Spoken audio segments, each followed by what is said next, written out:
Gracias. Gracias, Karina. Gracias al panel y a todas las personas que nos hacen el favor de invitarnos el día de hoy, a mis compañeros, a Tania y a Germán, queridísimos. Bueno, voy a compartir la pantalla y voy a tratar de ser muy breve porque hay muchas experiencias que contarles, sobre todo también del lado práctico en relación a lo que ha estado haciendo Germán y Tania ya en proyectos muy exitosos.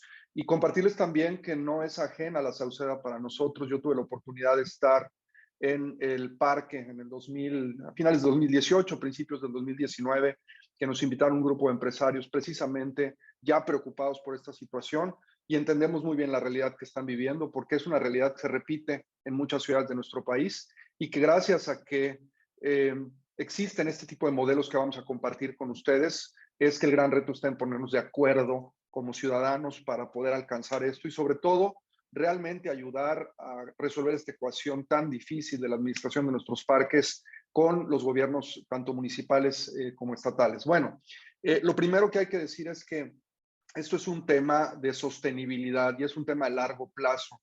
Y lo más importante no es el diseño, la planeación o inclusive la construcción del parque. Ahí nos hemos quedado en los últimos años. El real éxito de esto tiene que ser a un largo plazo y tiene que estar dentro de los modelos de gestión, dentro del mantenimiento y sobre todo dentro de la programación de los espacios, que es toda la actividad humana que se realiza en ellos. Vamos a hacer una reflexión muy rápida de cómo vivimos, porque la intención realmente de salir de aquí es pues no solamente con tips o con ideas que podamos hacer, sino con un compromiso comunitario de realmente ponernos de acuerdo todos, ¿no? Y entonces para eso hay que entender que hay una realidad que estamos viviendo como seres humanos en la parte urbana, en nuestras ciudades, que nos ha obligado a encerrarnos como sociedad, a crecer los muros, a también desarrollar modelos de vivienda periférica con poco acceso al equipamiento urbano. Cuando tenemos equipamiento urbano, mucho es de mala calidad o está mal orientado hacia los usos que la gente debe de promover. Y también, obviamente, tenemos muy malos conectores urbanos en términos de movilidad activa para promover a los que menos tienen o menos pueden en relación a, sobre todo, niños y adultos mayores, de cómo se mueven o se pueden mover hacia los parques. Y también el tema de nuestros hábitos, que ha cambiado dramáticamente en las últimas 4 o 5 décadas. Son campeones en obesidad, tenemos problemas relacionados al sedentarismo, etcétera, y tenemos que cambiar todo esto, ¿no? Y hay una realidad del pasado, los que nos tocó vivir como niños en los años 70, en los años 80, que no le hemos podido lograr pues realmente heredar a nuestros hijos, y eso es un problema que los adultos de ahora pues hemos causado y tenemos que arreglarlo, ¿no? Y es precisamente todo esto que se basa en un importante concepto que hoy pues mis compañeros y yo les queremos dejar y se trata de un legado. ¿Qué estamos haciendo como seres humanos para realmente garantizar o poder apoyar en estos procesos humanos que son tan importantes para la realización personal de la gente, para la felicidad y donde el espacio público se vuelve por ahí una de las muy pocas opciones que tienen sobre todo las personas con menos recursos? Para esto hay que aspirar, ¿no? Y hay que pensar en cómo queremos vivir y cómo podemos diseñar nuestra ciudad a partir del espacio público y no de otra cosa, no de las construcciones, no de las edificaciones, sino realmente poder planear una ciudad con base a tener muchos metros cuadrados, muchas hectáreas de espacio público. Y en esta planeación, primero privilegiar el tema verde, el poder lograr tener áreas de cobertura vegetal, áreas que sirvan para la creación o la, obviamente, recuperación de la biodiversidad, conectarlas a través de la movilidad activa, de poder tener vehículos de comunicación peatonal, ciclista, etcétera, para poder lograr que la gente, como lo decíamos hace un rato, que menos tiene oportunidad, se conecte con los espacios públicos y lograr lo que decíamos hace un rato, una muy buena programación y un muy buen mobiliario urbano. Es decir, siempre tratar y aspirar a tener la mejor calidad en todo, porque estos proyectos son de largo plazo. Y el juego o la cancha que inauguremos el día de hoy, pues nos tiene que durar muchísimo tiempo para que pues obviamente pueda servirle a muchas generaciones. Y en esta idea de ciudad o de 3 dimensiones, poder realmente planear todo, como le dijimos hace un momento, a partir del espacio público, que es pues recuperar el espacio perdido. Nos va a costar trabajo porque en las últimas décadas hemos construido nuestras ciudades con un modelo que no es este que estamos planteando. ¿Qué nos urge hacer? Pues generar vida pública. A partir de estos conceptos, lo más importante es generar felicidad, generar espacios para que la gente pueda vivir. Y esto tiene que ver con un concepto que queremos mostrar rápidamente, que es la rentabilidad financiera social. ¿Cómo podemos lograr que el espacio público sea un atractor de beneficios y que también representen ingresos y ahorros para nuestros gobiernos, y que con esto el gobierno pueda voltear a ver el espacio público como una oportunidad y no como con un problema o como una problemática? En este sentido, hay dos tipos de beneficios que los espacios públicos nos dan: los que son tangibles y los que son intangibles. Y en los tangibles podemos pues hablar muchísimo de esto, podríamos echarnos 2 horas acá, pero los queremos mencionar muy rápido porque aquí es donde realmente se dan ahorros y se dan también ingresos directos para las ciudades en cuestión de salud, seguridad, turismo, la parte económica, los ambientales y los sociales. Rápidamente los cubrimos. Cuando hablamos de la parte económica, la plusvalía que generan los espacios en los territorios que se van a construir viviendas. Cuando mi casa está cerca de un parque de muy buena calidad, su valor puede aumentar hasta un 25%, y con esto vienen pagos de impuestos también. Se generan o se pueden generar concesiones y empleos en el espacio público importante. En la salud, bueno, acabamos de salir o estamos saliendo de una crisis tremenda, y además somos un país que le invierte el 5.3 del Producto Interno Bruto a tratar de pues ayudar a, pues en realidad, amainar un poquito la epidemia que estamos viviendo de obesidad en México. Esto es tremendo, son más de 64,000 millones de dólares que le invertimos al consultorio o al hospital, al quirófano, y que no los estamos invirtiendo en la real prevención, teniendo espacios para esto. Y la parte de la salud mental, pues como hemos sufrido todos en los últimos 2 años por el encierro, debido a la falta de espacios para esto. No se diga la biodiversidad, la importancia del espacio público en relación a generar vida, a captar agua de lluvia, ayudarnos a desasolvar menos las calles, teniendo más zonas permeables en nuestras ciudades, y obviamente con esto combatir la contaminación. Obviamente los ahorros directos, que es todo esto que se ahorran las personas cuando tienen un espacio público digno y no le tienen que pagar a un tercero por un servicio. También la parte de turismo, cuando tenemos grandes parques, pues ahorita Germán y Tania nos hablarán de esto, como el Parque Metropolitano de León o los parques que existen en Monterrey, que son grandes, son generadores de turismo, de derrama económica, de impuestos, de noches de hospedaje, etcétera. Y también la seguridad, que es un tema que nos está doliendo muchísimo a todos en México. Necesitamos tener parques activos todos los días, todo el día, la mayor parte del tiempo, para con esto sacar a los ciudadanos de sus casas y poder lograr también una activación mayor socialmente hablando. Y los intangibles, donde los parques generan equidad, donde generan comunidad, son generadores de calidad de vida y también de pertenencia.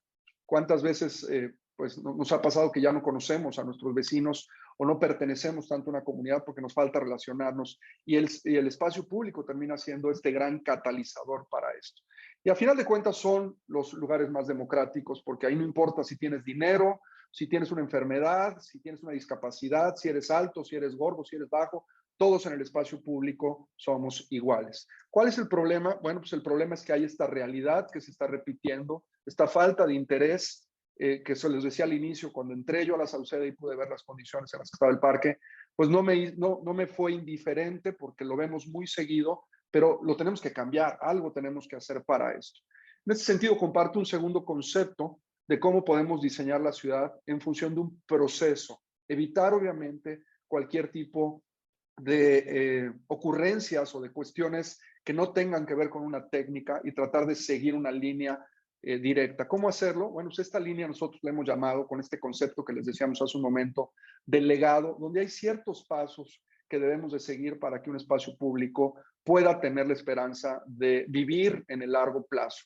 Y es que tenemos que hacer un análisis profundo del territorio, tenemos que involucrar a la comunidad. Ahorita voy a comentar rápido un par de ellos. Tenemos que hacer planeación maestra de mediano y largo plazo.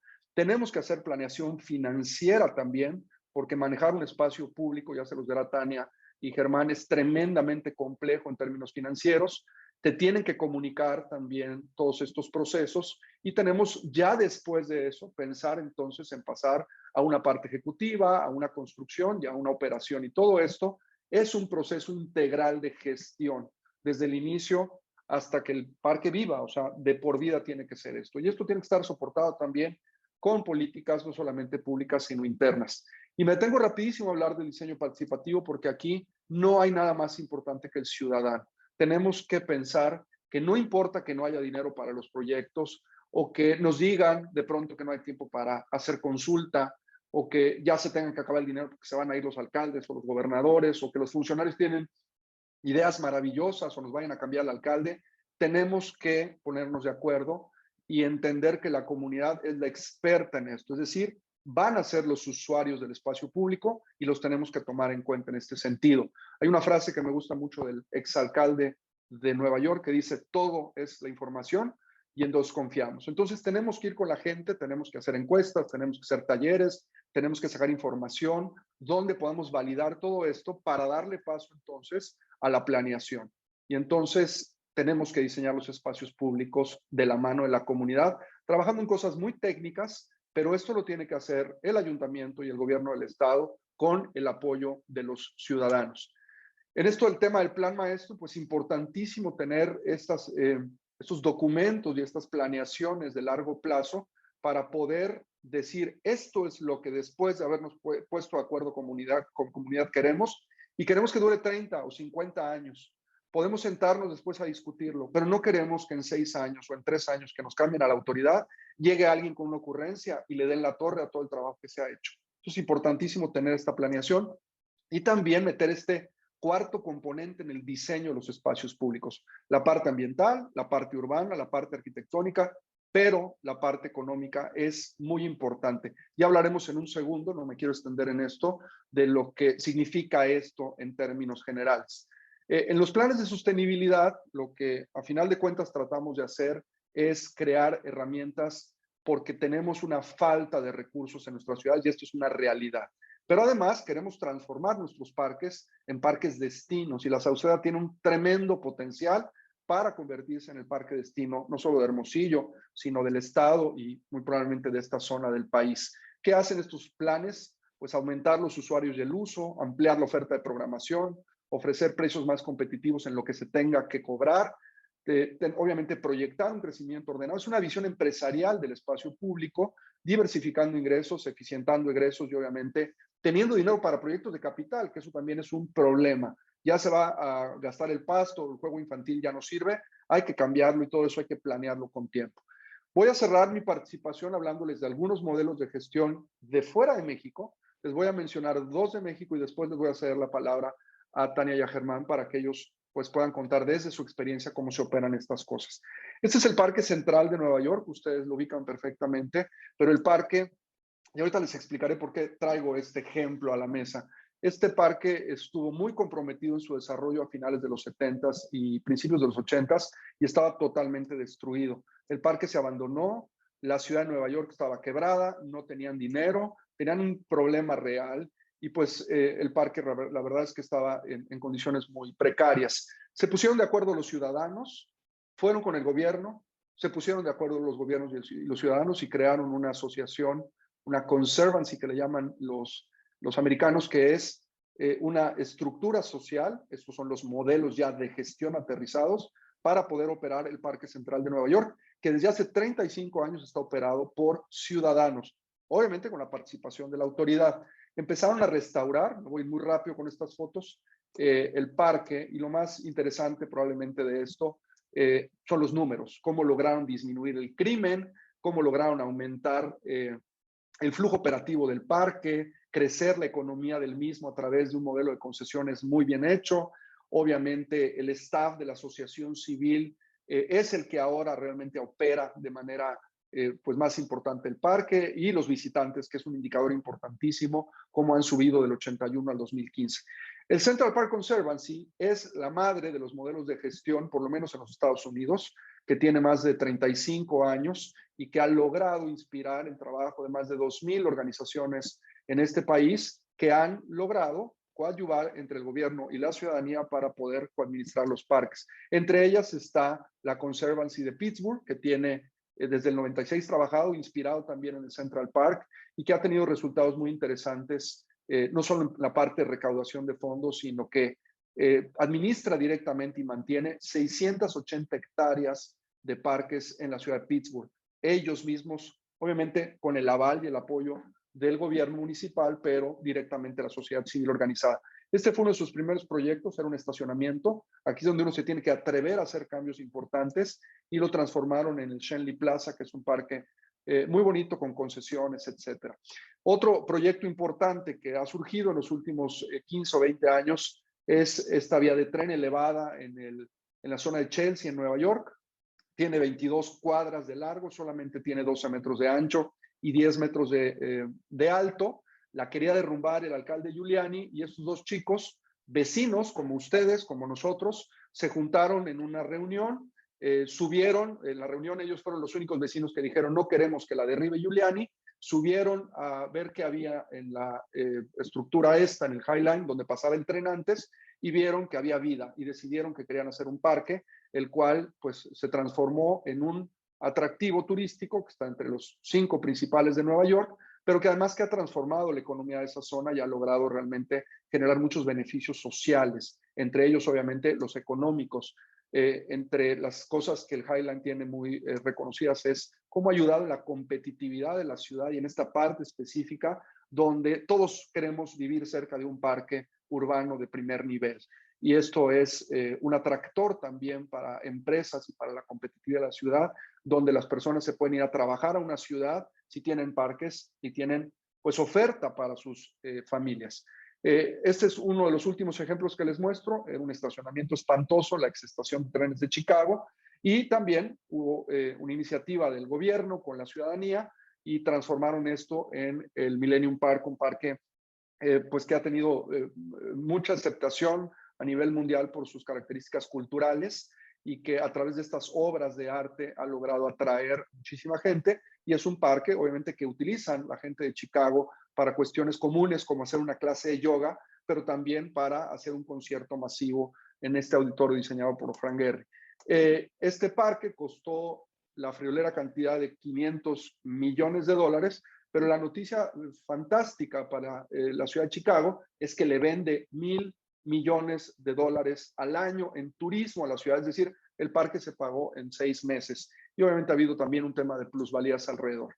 Este es otro de los proyectos muy interesantes. Este es el Freeway o la avenida principal del centro de Boston. Segundo piso, primer piso, hartos los bostonianos de cómo vivían, tiraron el segundo piso, tiraron el primer piso, mandaron todo por debajo de la tierra e hicieron un parque lineal espectacular que ahorita lo mismo ha traído muchos beneficios. Entre ellos, acá hay algunas fotografías donde pasaba antes esta avenida de 2 pisos, ahora hay un parque y la gente puede pararse a tomar un café o a tener mejor interacción caminando que a 150 kilómetros por hora. Lo mismo ha sucedido con este proyecto del Greenway, ha generado también muchísima competitividad y traslado de empresas a esta zona de Boston.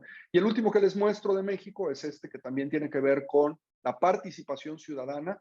25 años se tardaron los vecinos de Brooklyn para proyectar en estos muelles que ya estaban desconsolidados de la Autoridad Portuaria de Nueva York y ya abandonados, en transformarlo en un parque como estos. Acá hay un modelo interesantísimo de plusvalías y de cómo la misma sociedad civil ha logrado utilizar en su modelo de gestión las herramientas de bienes raíces para poder mantener el parque, pues ahora sí que por los próximos 100 años, que es el contrato que se tiene para esto. Y bueno, en México, ¿qué estamos haciendo? Con esto cierro, 2 casos nada más les voy a mostrar. Uno emblemático, que es el Bosque de Chapultepec. El Bosque de Chapultepec tiene un modelo de gestión donde hay un fideicomiso privado, donde este fideicomiso recauda más de $2 millones al año para proyectos de capital del parque. No se mete a su administración porque así se construyó el modelo y esa ha sido la regla del juego que han seguido en la capital de nuestro país, pero sí que los vecinos y los empresarios colaboran con el gobierno capitalino y el gobierno capitalino no tendría todo este dinero para poder apoyar a su ciudad. Tienen también, para los que les dé miedo un poquito el tema de la creación de economía en los parques, no hay tal, ahorita les explicaré en una última lámina. Tienen concesiones muy interesantes, no solamente los puestos que venden hot dogs y chaparritas para los que alguna vez fueron de niños allá, sino están también este tipo de concesiones y también están las lanchas y otras cosas más. Y un último que les menciono, pues es la mexicana, que ha tomado un relieve importante. Itziar de Luisa es parte también del Consejo de la Asociación Nacional de Parques y Recreación y una persona que está colaborando mucho para poder asesorar también este tipo de proyectos en el país. Es una concesión, un fideicomiso privado, pero es mixto, tiene presencia de la autoridad y tiene presencia de la ciudadanía. Hay una contraprestación anual. Aquí en este fideicomiso, con este comité técnico, se tienen 4 privados y 3 públicos. Si se dan cuenta, y ahorita hablará de esto Germán y Tania, hay una mayoría ciudadana en esto. Siempre tiene que haber en las reglas de los modelos de gestión una mayoría ciudadana. Tiene cosas increíbles el parque. Hay un video que dura 2 minutos, me gustaría mostrárselos para ya cerrar la participación y cederle la palabra a Tania y a Germán. Pero lo relevante de este proyecto es que pues es una historia que ha surgido de los vecinos y que ha sido liderada por los vecinos. Les voy a pasar el video.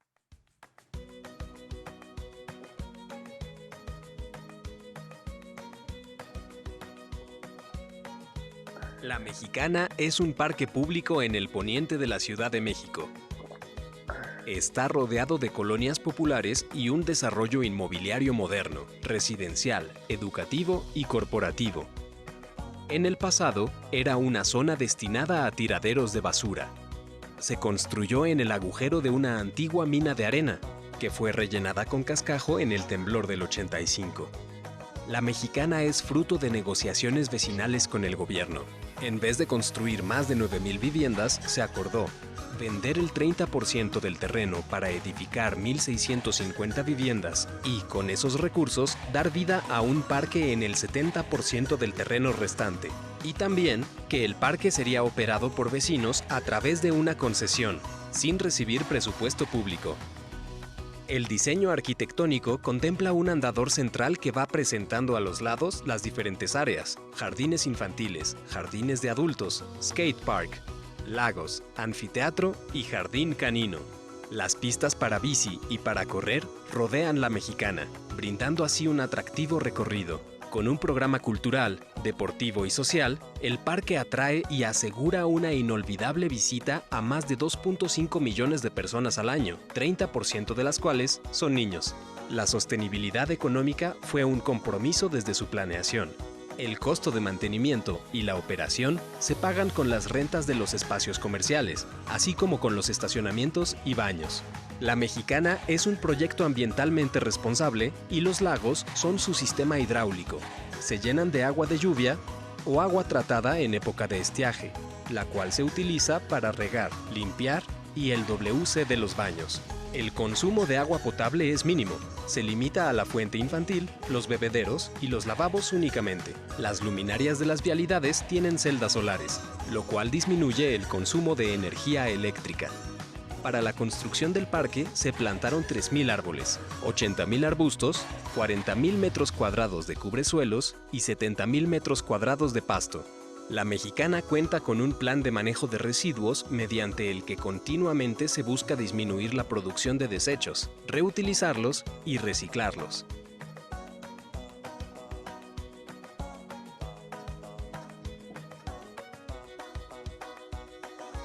Bueno, ya me extendí un poco. Cierro nada más con los ingredientes esenciales. Mayoría ciudadana, como lo comentábamos ahorita, un balance de perfiles en la conformación del modelo de gestión, que los integrantes tengan buena reputación en la comunidad, eso es muy importante. Hay que dar certeza jurídica de largo plazo en el modelo, hay que tener transparencia y rendición de cuentas en esto, y los recursos deben de garantizar la vida y actividad del parque, no irse a la tesorería del ayuntamiento, del gobierno y de ahí distribuirse para otras cosas. Esto es un tema directo. Y la tierra siempre será pública. Esto no implica, bajo ningún modelo, pues privatización del espacio, ni mucho menos. Con esto cierro. Les agradezco mucho y perdón que me extendí un poco. Le regreso la palabra al